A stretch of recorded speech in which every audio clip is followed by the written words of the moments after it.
नासिक के पास एक गांव में भयानक बारिश हो रही थी। डॉक्टर रोहन अपनी नर्स मेघा के साथ गांव की शारदा नाम की एक जवान औरत की डिलीवरी कर रहा था। वो औरत दर्द से तड़प रही थी। फिर अचानक से एक सुंदर से बच्चे के रोने की आवाज आई। अरे वाह, बधाई हो, कितना सुंदर लड़का हुआ है तुम्हें।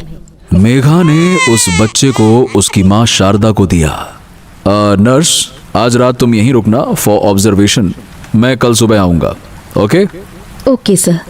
ये कहकर रोहन जैसे ही कमरे से बाहर निकला, बच्चे का बाप नायक हाथ जोड़े खड़ा था। कॉन्ग्रेचुलेशंस, आपकी पत्नी और बच्चा दोनों अच्छे हैं। आप अंदर जा सकते हैं। लेकिन यहाँ पर अजीब बात यह थी कि डॉक्टर रोहन ने बच्चे के बाप नायक के चेहरे पर खुशी नहीं देखी बाप बनने वाली। उसने पहली बार देखा था कि एक बाप अपने बेटे के जन्म पर मुस्कुराया तक नहीं। रोहन ने नोटिस किया कि नायक के हाथ में काले रंग का एक धागा है। रोहन चुपचाप वहां से चला गया और नायक जल्दी से अंदर कमरे में घुस गया। नायक नर्स मेघा की ओर देखता है और काला धागा उसकी ओर बढ़ाते हुए कहता है, ये लो मैडम, इस धागे को जल्दी से बच्चे के गले में बांध दो। लो। ये सुनते ही मेघा और बच्चे की मां शारदा के चेहरे का तो रंग ही उड़ गया। शारदा कांपती आवाज में बोली, क्या वो फिर से आ गई? हाँ, कल पास के गांव से एक बच्चे को वो। नहीं नहीं, कुछ भी करो, लेकिन मेरे बच्चे को कुछ होना नहीं चाहिए। नायक ने बिना देरी किए वो काला धागा जल्दी से अपने बच्चे के गले में डाल दिया। ये धागा मैंने गांव के भगत से लाकर दिया है। उन्होंने कहा है कि जब तक ये धागा बच्चे के शरीर पर रहेगा तब तक वो इसे छू नहीं पाएगी। मैं आज रात यहीं पर रहूंगा और घबराना मत, मैं हूं। सभी के चेहरों पर एक अजनबी सा डर बैठा था, मानो आज की रात किसी तबाही की रात हो। 2-3 घंटे बीत गए। बादल अब भी वैसे ही गरज रहे थे। अचानक से पायल की छन छन की आवाज सुनाई देने लगी।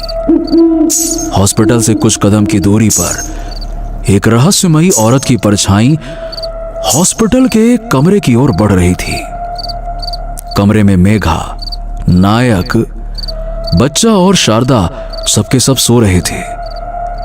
उस औरत की परछाई कमरे की खिड़की पर आकर रुक गई। उसने सबके चेहरे पर एक नजर फेरी और जैसे ही उसने उस बच्चे के गले पर वो काला धागा देखा, वो गुर्राने लगी। तुम्हें क्या लगा बेवकूफ आदमी, तुम्हारे गांव का वो भगत मुझे रोक लेगा? ये कहकर उसने हवा में हाथ घुमाया और वो काला धागा झट से टूटकर जमीन पर गिर गया। वो औरत कमरे में घुस गई। अचानक से नायक की नींद टूट गई। उसने उस औरत का चेहरा देखा और डर के मारे चिल्ला उठा। उस खौफनाक औरत ने अपने बाल खोल लिए और जोर से चीखी। उसकी दहाड़ सुनकर सब एकदम से चुप हो गए। शारदा तुरंत अपने बच्चे की ओर लपकी, पर उस औरत ने अपने लंबे बालों को हवा में लहराया और अचानक हवा में चमेली की तेज खुशबू फैल गई, जैसे वहां किसी ने चमेली के इत्र की बोतल फोड़ दी हो। उस गंध को सूंघते ही सारे के सारे लोग वहीं बेहोश होकर नींद में सो गए और वो औरत वो ठहाका मारकर हंसने लगी। मैं डाकिनी हूँ, डाकिनी। जब तक मैं 100 बच्चों के प्राण नहीं ले लूंगी तब तक मुझे मेरा बच्चा नहीं मिलेगा। मंजिल अभी बहुत दूर है। ये कहते हुए उसने उस बच्चे की ओर देखा, उसे अपनी गोद में उठाया और वहां से गायब हो गई। डाकिनी ने एक और बच्चा चोरी कर लिया था। गांव में अफरा तफरी मच गई थी। सारे गांव वाले अस्पताल के सामने इकट्ठा हो गए थे। रोहन भी वहां खड़ा था। वो मेघा पर चिल्लाने लगा, क्या क्या मतलब है बच्चा गायब हो गया? वॉट नॉनसेंस, कल रात तुम्हें यहीं रुकना था ना? Then what? सर, मैं यही थी और इसका पति ये नायक भी यही था, लेकिन वो डाकिनी। क्या? कौन? वो डाकिनी आई और उसे लेकर चली गई सर। क्या? डाकिनी? Are you serious? तुम कहना चाहती हो कि कोई चुड़ैल टाइप? जी सर, हम सब ने देखा है। वो 7 साल बाद फिर से वापस आ गई है। वॉट रबिश, क्या बकवास बातें कर रही हो? तुम पढ़ी लिखी हो, नर्स हो, जॉब कर रही हो, फिर भी ये बकवास बातें कर रही हो। अब देख क्या रही हो? जाओ पुलिस को बुलाओ तुरंत। रोहन गुस्से में था, पर गांव वालों के माथे पर कोई शिकन नहीं थी, जैसे वो सब कुछ जानते हो कि शारदा का बच्चा कौन चुरा ले गया है। शारदा रोते हुए रोहन से बोली, डॉक्टर साहब, पुलिस को बुलाने की कोई जरूरत नहीं है। नर्स दीदी ने ठीक कहा है, मेरे बच्चे को वो डाकिनी ही लेकर गई है। मैंने खुद उसे कल रात देखा था। उसने अपने लंबे बाल खोल दिए और कमरे में चमेली की तेज खुशबू फैल गई। वो महक कितनी तेज थी कि हम सबको चक्कर आ गया और हम वहीं बेहोश हो गए। तभी नायक बोल पड़ा, पास के गांव से भी कल ठीक इसी तरह से एक बच्चा चोरी हुआ है। इसीलिए मैं भगत से वो काला धागा लेकर आया था, पर वो भी उस डाकिनी को रोक ना सका और मेरा बच्चा मेरा। रोहन को अब भी उनकी बात पर यकीन नहीं हुआ। अरे क्या बोल रहे हैं आप लोग? ये कोई डाकिनी वाकिनी नहीं होती है। मैं अभी पुलिस को फोन करता हूं, वो कुछ न कुछ करके आपके बच्चे को ढूंढ लेंगे। वेट। इससे पहले कि रोहन आगे कुछ करे, अचानक भीड़ में से एक आवाज आई, ठहरो। सारे गांव वाले और रोहन उस आवाज की ओर मुड़ गए। पीछे एक तांत्रिक खड़ा था। उसे देखते ही सारे गांव वाले उसे पहचान गए और एक साथ बोले, अरे बाबा शंभुनाथ! गांव वालों की आंखों में जैसे चमक आ गई। वो सब हाथ जोड़कर बाबा शंभुनाथ के सामने खड़े हो गए। शंभुनाथ रोहन के पास आया। देखिए, वो पुलिस कुछ नहीं ढूंढ पाएगी, क्योंकि वो बच्चा अब जीवित नहीं रहा। ये सुनते ही नायक और शारदा फूट फूट कर रोने लगे।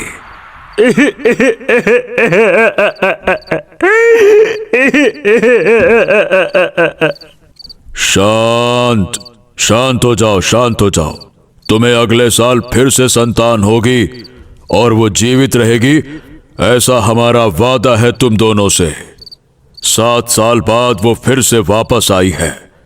कल रात वो फिर से शिकार पर निकलेगी। बसंतपुर गांव में कल पूर्णिमा को एक बच्चा पैदा होने वाला है।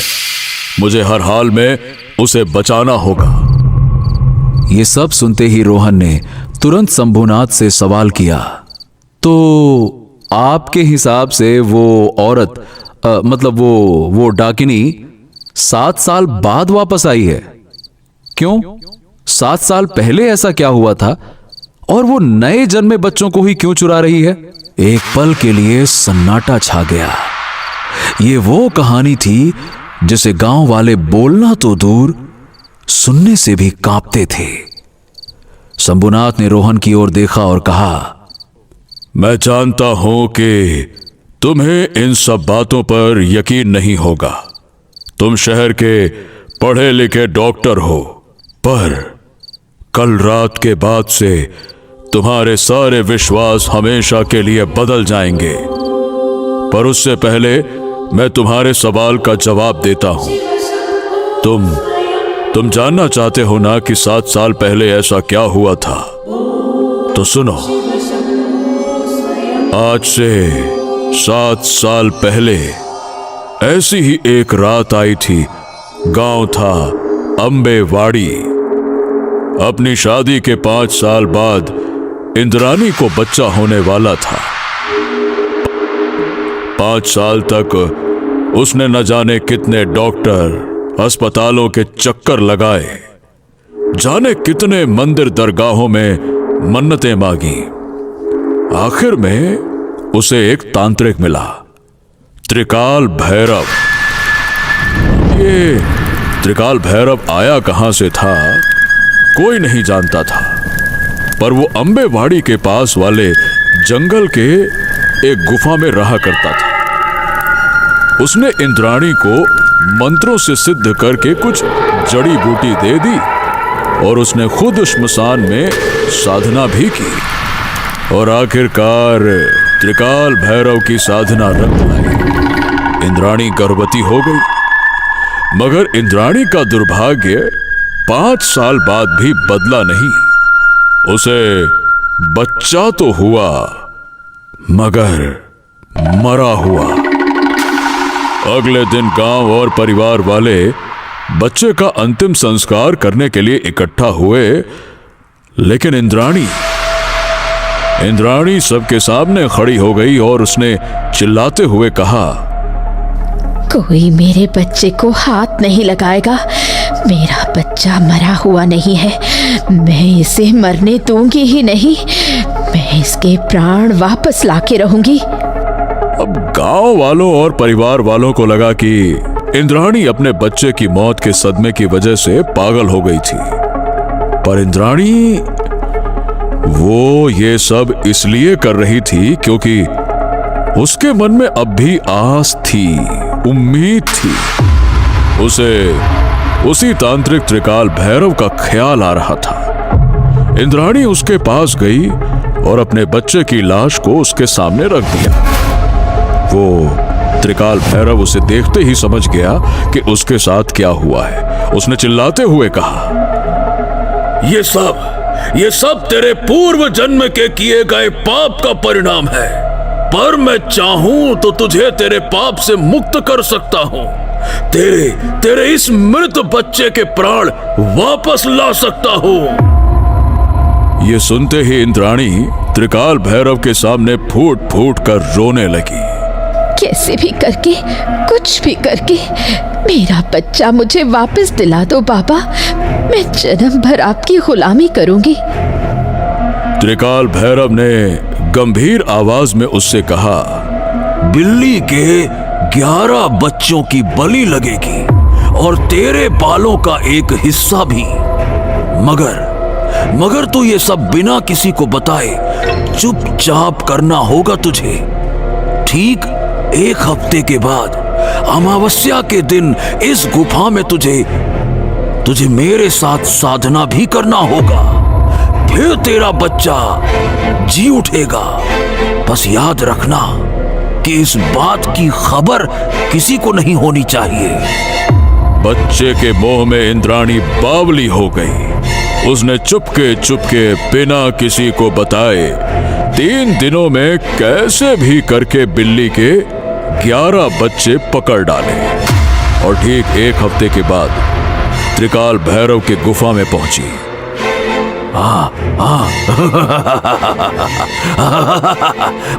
मुझे यकीन था कि तू अपने बच्चे के लिए ये जरूर करेगी। बहुत अच्छे, चल अब आजा, देर मत कर, आजा। त्रिकाल भैरव और इंद्राणी दोनों साधना में बैठ गए। त्रिकाल भैरव ने बिल्ली के सारे बच्चों का खून एक खोपड़ी में भर लिया और इंद्राणी के लंबे बालों का हिस्सा काट लिया। उस पर चमेली का तेल लगाकर मंत्र पढ़ने लगा। अचानक से चिता से बड़ी लपटें उठने लगी। उसी समय त्रिकाल भैरव उठा और उसने अचानक से सामने रखा त्रिशूल इंद्राणी की छाती में घुसा दिया। इंद्राणी चीख उठी। उसके शरीर से खून का फव्वारा फूट पड़ा। उसे समझ नहीं आया कि त्रिकाल भैरव ने उसके साथ ये क्या किया। मूर्ख औरत, तेरे बच्चे का अंतिम संस्कार तो मैंने उसी दिन कर दिया था। मैंने तुझसे झूठ बोला था। बलि बिल्ली के बच्चों की नहीं, बल्कि इंसान के बच्चों की होती है। पर मुझे तेरे बच्चे की जिंदगी में कोई दिलचस्पी नहीं है। मेरी तो तुझ पर कई दिनों से नजर थी। तूने कहा था ना कि जिंदगी भर मेरी गुलामी करेगी। मुझे तेरी जिंदगी की नहीं, तेरी मौत के बाद की गुलामी चाहिए, तेरी आत्मा की गुलामी।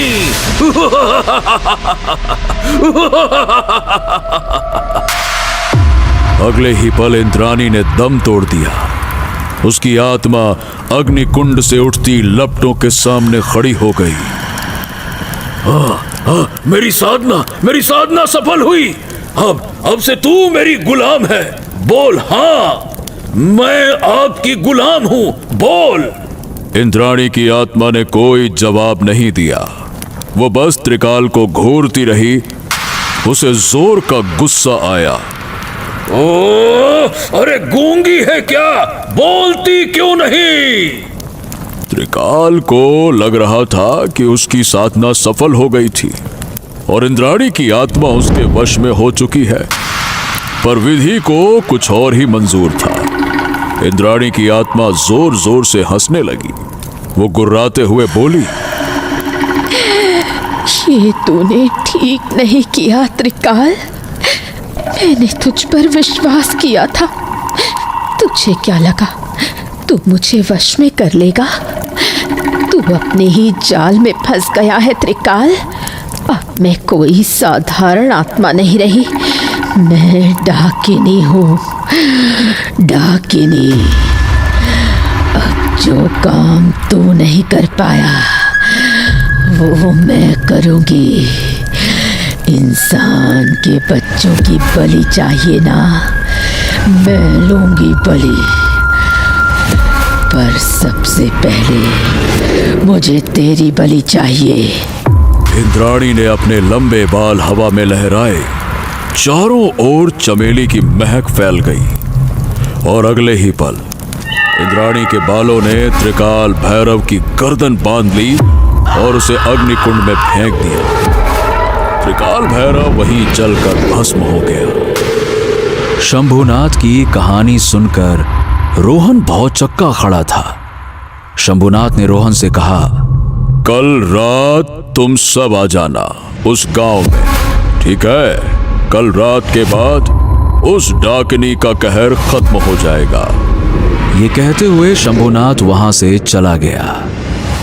सबकी आंखों में कल के पूर्णिमा की रात का इंतजार साफ साफ झलक रहा था।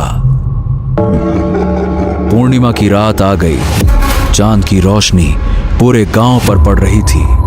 शारदा की तरह यहां भी आज रात एक औरत एक बच्चे को जन्म देने वाली थी। शारदा, रोहन, नायक और बाकी सारे लोग उस औरत के घर के बाहर खड़े थे। सबको इंद्राणी की आत्मा का इंतजार था। शंभुनाथ भी वहां जमीन पर अपना आसन लगाकर बैठा था। तभी अंदर से एक बच्चे के रोने की आवाज आई। सब समझ गए कि अब इंद्राणी की आत्मा यहां आने वाली है। और तभी दूर से पायल की आवाज आने लगी। सब सावधान हो गए। डर के मारे सबकी हालत खराब थी। इंद्राणी की आत्मा अचानक से तांत्रिक के सामने आकर खड़ी हो गई। तू तो मुझे रोकने आया है। क्या देगा उस बच्चे को? तावीज या धागा? कुछ काम नहीं आएगा तांत्रिक। चला जा, वरना त्रिकाल की तरह तुझे भी मार डालूंगी मैं। शंभुनाथ ने अचानक से अपने झोले में से एक आईना निकाला और उसे चांद की रोशनी के सामने रख दिया। शंभुनाथ ने एक मंत्र पढ़ा। अचानक ही आईने में इंद्राणी के बच्चे की तस्वीर दिखने लगी। इंद्राणी पागलों की तरह दौड़कर उस आईने में अपने बच्चे को देखने लगी। अरे ये तो मेरा बच्चा है, ये जिंदा है। इंद्राणी का गला भर आया और शंभुनाथ को इसी मौके की तलाश थी। उसने झट से झोले में से एक कैंची निकाली और इंद्राणी के बाल पकड़कर एक झटके में काट दिए। इंद्राणी की आत्मा चीख उठी। नहीं, ये तूने क्या किया? तेरी शक्ति अब मेरे हाथों में है डाकिनी। तेरे कटे हुए बाल जब तक मेरे हाथ में है, तू वही करेगी जो मैं चाहूंगा। इंद्राणी गिड़गिड़ा उठी। मुझे जाने दो, मैं यहाँ से चली जाऊंगी, मुझे जाने दो। तुझे हमेशा हमेशा के लिए मुक्त कर दूंगा आज। तेरा बच्चा मृत पैदा हुआ, इसीलिए तुझे बाकी बच्चों की बलि लेने का कोई हक नहीं। ये मौत का खेल आज यहीं खत्म होगा। ये कहते ही शंभुनाथ ने इंद्राणी के कटे हुए बालों में आग लगा दी। इंद्राणी की आत्मा चिल्ला उठी और धीरे धीरे हवा में अदृश्य हो गई। हाँ, अब किसी को कोई चिंता करने की जरूरत नहीं है। अब किसी और बच्चे की मौत नहीं होगी। गांव वालों ने राहत की सांस ली। शंभुनाथ वहां से जाने लगा। डॉक्टर रोहन शंभुनाथ को जाते हुए देखता रहा। डाकिनी की आत्मा मुक्त हो चुकी थी। आसमान में पूर्णिमा का चांद भी मानो राहत की सांस ले रहा था। दोस्तों, कैसी लगी आपको ये खौफनाक और रोमांचक कहानी? नीचे कमेंट करके जरूर बताइए। और अगर आपको ये कहानी पसंद आई तो लाइक, शेयर और भूतनाशक पार्टी को सब्सक्राइब करना ना भूलें। हर शुक्रवार हम लाएंगे एक नई हॉरर स्टोरी, तो तुरंत बेल आइकन को दबा दें ताकि ऐसी ही हैरत अंगेज कहानी आपसे कभी छूट ना जाए। क्योंकि डरोगे तभी तो आगे बढ़ोगे।